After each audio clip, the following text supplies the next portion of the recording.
एक आदमी पेशाब कर रही था कि अचानक उसे दूर एक पत्थर चमकता हुआ नजर आया। तजस्सुस की वजह से वो करीब गया, हाथ से रेत हटाई तो उसे लगा कि ये सोना है। दूर अपने साथी को देखा, थोड़ी हिचकिचाहट के बाद फिर भी उसे आवाज दी। साथी आया, बार बार देखा, फिर भी यकीन न आया कि सोना है या नहीं। तस्दीक के लिए उसने अपना आबाई लाइटर निकाला, क्योंकि उसे पता था कि अगर आग लगाने से काला पड़ जाए तो जाली है। आधी मिनट तक जलाया, सोने पर कोई असर न हुआ, यानी खालिस से खालिस सोना था। दोनों अचानक मिलने वाली खुशी से भांबड़ में आ गए। फिर दोनों ने बेलचे उठाए और पूरी ताकत से खोदना शुरू किया कि सारा सोना निकाल लें। लेकिन आधा दिन खोदने के बावजूद सोने का निचला हिस्सा न मिला। ये तो छोटा सा सोने का पहाड़ था। हाथों से तोड़ने की कोशिश की, सोना टिस से मिस न हुआ। फिर रस्सी से बांधा, रस्सी का दूसरा सिरा पकअप ट्रक से बांधा। साथी ने तेल का पेडल दबाया, अगली ही सेकंड रस्सी टूट गई। न मानने वाले दोनों ने दोबारा कोशिश की, फिर भी नाकाम। आखिरकार मजबूरन दोबारा खोदने लगे, लेकिन सूरज डूबने लगा। जंगली कुत्तों से बचने के लिए ज्यादा से ज्यादा लकड़ियां इकट्ठी की और बड़ा सा अलाव जलाया। आग के पास बैठकर दोनों खुशियां मनाते रहे। सोने के बाद की दौलतमंद जिंदगी के ख्वाब देखते रहे। जोश ठंडा हुआ तो फौरी मसला ये था कि सोना कैसे निकाला जाए। साथी ने तजवीज दी कि एक आदमी छोटी एक स्वेटर लेने जाए, दूसरा यहीं पहरा दे। उसने बताया कि एक कस्बा है मशरिक की तरफ 2 दिन ड्राइव, 1 दिन मशीन ढूंढने में, वापसी 2 दिन, यानी कल 5 दिन। इन 5 दिनों में जो यहाँ रहेगा उसे सहरा की शदीद गर्मी और रात की शदीद ठंड बर्दाश्त करनी है। जंगली कुत्तों से बचना है, पानी और खाना बचाकर इस्तेमाल करना है। साथी ने कहा कि वो सहरा का तजुर्बाकार है, वो यहीं रहेगा। आदमी ने सोचा भी ना, फौरन बोला कि वो खुद रहेगा, क्योंकि सोना उसी ने ढूंढा था। वो यहाँ से 1 इंच भी नहीं हिलेगा। साथी ने उसकी आंखों में पुख्तगी देखी तो हार मान ली। अगले सुबह पानी और खाना बांटा गया। साथी ने गाड़ी का इंजन ठंडा करने के बहाने आधे से ज्यादा पानी ले लिया। जाते वक्त उसने एक सैटेलाइट फोन फेंका और बोला, रास्ते में राब्ते में रहेंगे।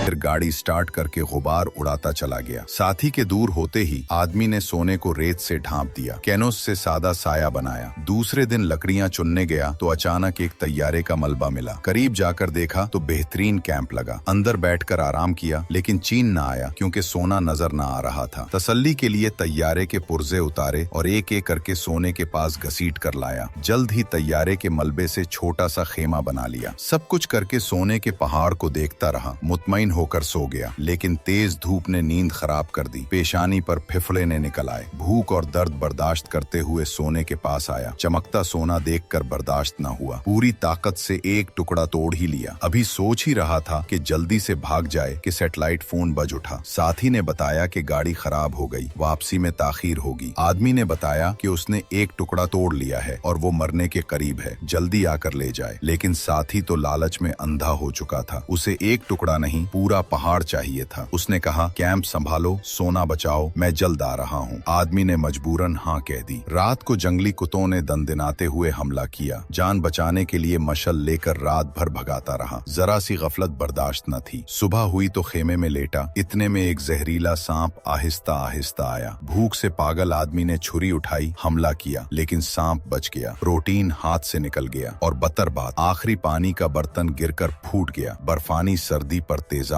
अगले दिन फिर तैयारे के मलबे पर गया पुर्जे लेने। दूर से एक औरत आती नजर आई। घबराकर तैयारे में छुप गया। सोने का टुकड़ा छुपाया, फिर बाहर निकलकर खुद को सहरा पालने वाला बना लिया। औरत ने सांप का जिगर दिया, आदमी ने ना लिया। औरत ने जानबूझकर पानी का घूंट भरकर गिड़गिड़ाया। मुंह से आवाज निकाली ताकि आदमी को प्यास लगे। उसने आदमी का राज भांप लिया था। पूछा, यहाँ असल में क्या कर रहे हो? आदमी ने मुंह बंद रखा। औरत सीधी कैंप की तरफ चल दी। आदमी घबराया, दौड़कर रोका। तैयारा देने की ऑफर की, लेकिन औरत न मानी। आखिरकार आदमी चीखा, दफा हो जाओ, लेकिन पानी की कमी से कमजोर होकर गिर पड़ा। औरत कैंप में घुस गई, खेमे की तलाशी लेने लगी। सोना बेनकाब होने वाला था। आदमी ने उठाया बेलचा और औरत के सर पर दे मारा। औरत मर गई। प्यास से निढाल आदमी ने उसका पानी पी लिया, खाना खाया। मुड़कर देखा तो कुत्तों ने लाश खोद ली थी। कुत्तों को भगाया, लाश को लकड़ियों पर रखकर जला दिया। रात को सोने को देखता रहा, सोचता रहा कि इतनी कुर्बानी के काबिल है या नहीं। अगली सुबह साथी का फोन आया। कहा मशीन मिल गई, लेकिन थोड़ी और ताखीर। आदमी पागल हो रहा था। इतने में दूर से एक गाड़ी गुजरती नजर आई। आदमी ने फोन काटा, खेमे के पीछे छुप गया। सोने को देखा, लालच जीत गया, मदद न मांगी। रात होने लगी। लकड़ियां चुनने गया तो जबरदस्त रेत का तूफान आया। भागकर खेमे में घुसा, लेकिन तूफान ने खेमा उड़ा दिया। बेआसरा आदमी सोने का टुकड़ा पकड़कर भागता रहा। अचानक एक खुश्क दरख्त गिरा और पेट चीर गया। तूफान रुका तो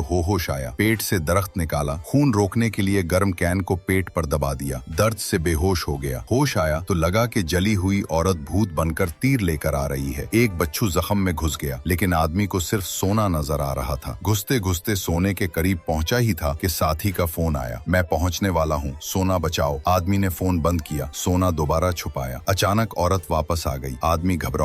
You're not hungry? No. Let me fix you some food. Did you not hear me? I said no. Listen, there's a water hole. I can walk you there. Go.